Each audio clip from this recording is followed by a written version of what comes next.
Hi hello welcome back to our channel options master guide. இங்க இருக்க இந்த 4 green colour lines நம்ம வெள்ளிக்கிழமை மார்க்கெட் தொடங்குறதுக்கு முன்னாடி கொடுத்திருந்த லெவல்ஸ். அந்த லெவல்ஸ் எப்படி வேலை செஞ்சிருக்கு, லெவல்ஸை தாண்டி நம்ம சொல்லியிருந்த விஷயங்கள்லாம் நடந்திருக்கா இல்லையா அப்படின்றத பார்ப்போம். மார்க்கெட் பார்த்தீங்கன்னா ஓப்பன் ப்ரைஸ் 24,233 அங்கே ஓப்பன் பண்ணியிருக்கான். ஓப்பன் பண்ணிட்டு ஹை அப்படின்றத 24,253 அப்படின்னு சொல்லி வச்சிருக்காங்க. ஓப்பனுக்கும் ஹைக்கும் ஒரு 20 பாயிண்ட் தான் டிஃப்ரெண்ட். அடுத்து எந்த இடத்துல ரிஜெக்ட் ஆயிருக்கான் அப்படின்றத பாருங்க. நம்மளோட S2 அப்படின்றது தான், S2க்கு பக்கத்துல தான் ஓப்பன் ப்ரைஸ் இருந்திருக்கு.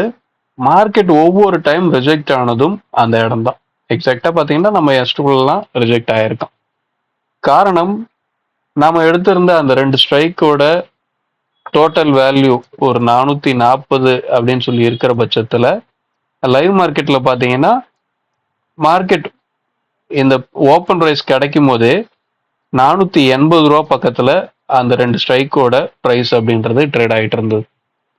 ஸோ அதுவே நமக்கு தெரிஞ்சிருச்சு மார்க்கெட் அந்த S2க்கு கீழே தான் நிக்க போகுது அப்படின்றது.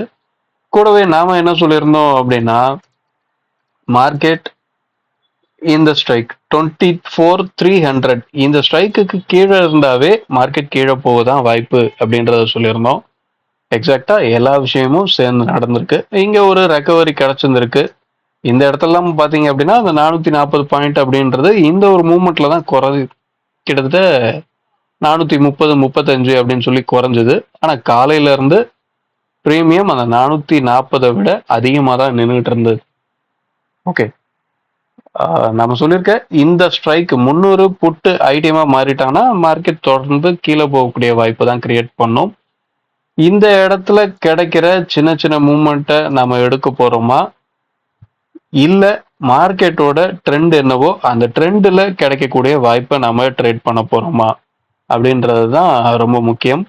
எப்பவுமே ட்ரெண்ட் கூட டிராவல் பண்றது தான் நமக்கு safe. Trend is your friend அப்படின்னு சொல்லி சொல்லுவாங்க மார்க்கெட்டை பொறுத்தவரையும். ஸோ மார்க்கெட்டோட ட்ரெண்ட் என்ன, அந்த ட்ரெண்டு கூட நம்ம எப்படி ட்ரேட் பண்றது அப்படின்ற விஷயத்த கத்துக்கோங்க. அதை மட்டுமே தொடர்ந்து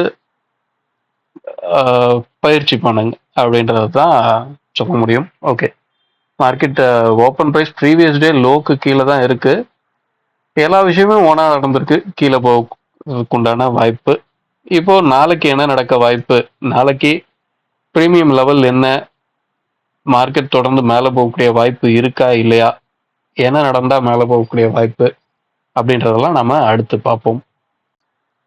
ஓகே, நாளைக்கு உண்டான லெவல்ஸ் மார்க் பண்ணியாச்சு. என்ன அப்படின்னா 24,375, 24,299, 24,148, 24,074 இதுதான் நம்ம நாளைக்கு உண்டான லெவல்ஸாக எடுத்திருக்கோம்.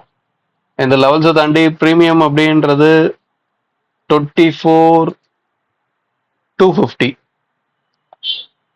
இந்த ஸ்ட்ரைக்குக்கு மேலே நின்று ப்ரீமியம் சப்போர்ட் அப்படின்றது கிடைக்கிற பட்சத்தில் தொடர்ந்து ஒரு அப்சைட் மூவ்மெண்ட் அப்படின்றத எதிர்பார்க்கலாம்.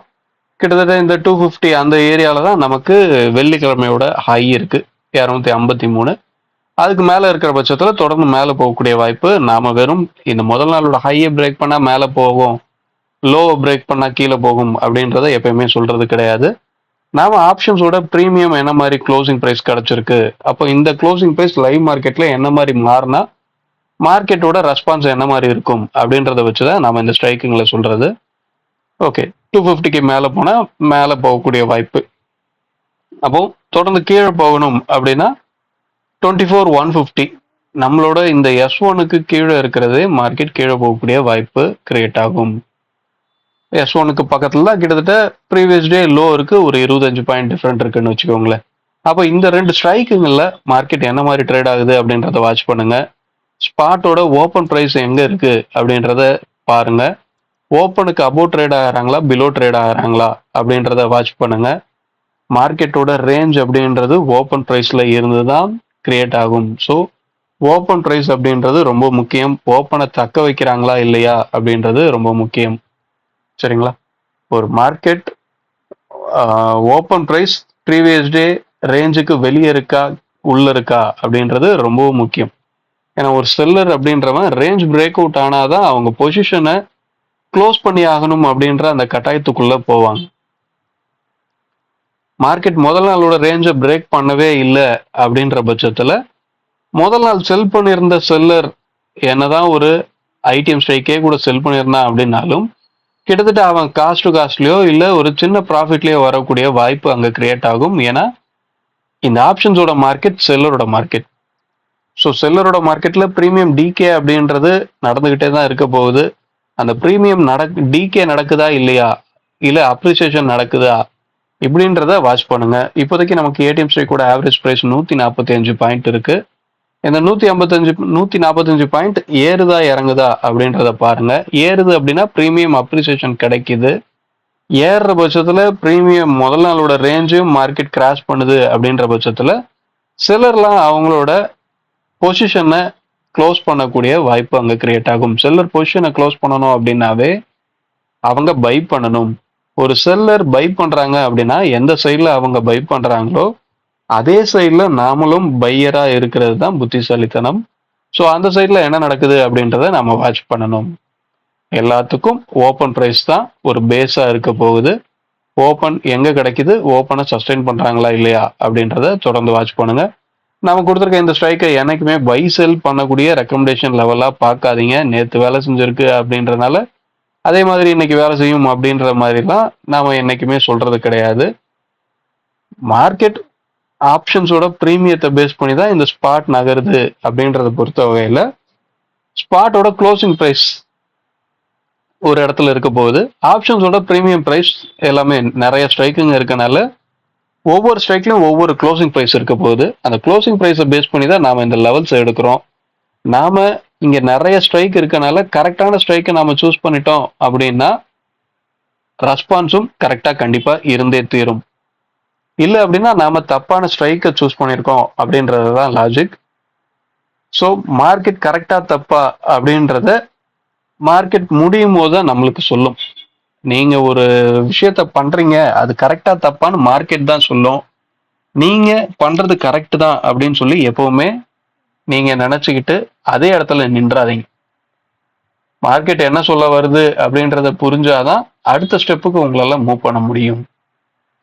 ஸோ இந்த லெவல்ஸை பை செல் பண்ணக்கூடிய ரெக்கமெண்டேஷன் லெவலா எடுக்காதீங்க. காரணம் நாம இங்க எந்த ஸ்ட்ரைக்கை பேஸ் பண்ணி எடுத்திருக்கோம் அப்படின்றத நம்ம சொல்லல. ஒருவேளை நீங்க கண்டுபிடிச்சீங்க அப்படின்னா அந்த ஸ்ட்ரைக்ல என்ன மாதிரி ட்ரேட் ஆகுது, கால் புட் என்ன மாதிரி ட்ரேட் ஆகுது, காலோட பிரைஸ் என்ன மாதிரி ட்ரேட் ஆகுது, கால் புட் ரெண்டு பேரோட ப்ரீமியத்தையும் சேர்த்து இருந்த ப்ரீமியம் லைவ் மார்க்கெட்ல அந்த காலுக்கு இருக்கா இல்லையா அப்படின்றதெல்லாம் சேர்த்து வச்சு பார்க்குற பட்சத்துல அந்த கோடு என்ன மாதிரி ரெஸ்பாண்ட் பண்ண வாய்ப்பு, ஒரு சப்போர்ட்டா செயல்படக்கூடிய வாய்ப்பா இல்ல ரெசிஸ்டண்டா செயல்படக்கூடிய வாய்ப்பு இருக்கா அப்படின்றத உங்களால பிரிச்சு எடுக்க முடியும். ஓகே, போதும். வீடியோ இதோட முடிச்சுப்போம். வீடியோ பிடிச்சிருந்தா லைக் பண்ணுங்க, ஆப்ஷன்ஸ் ட்ரேடிங் பண்ற உங்க நண்பர்களுக்கு ஷேர் பண்ணுங்க. மீண்டும் அடுத்த ஒரு வீடியோவில் சந்திப்போம். தேங்க்யூ, பாய்.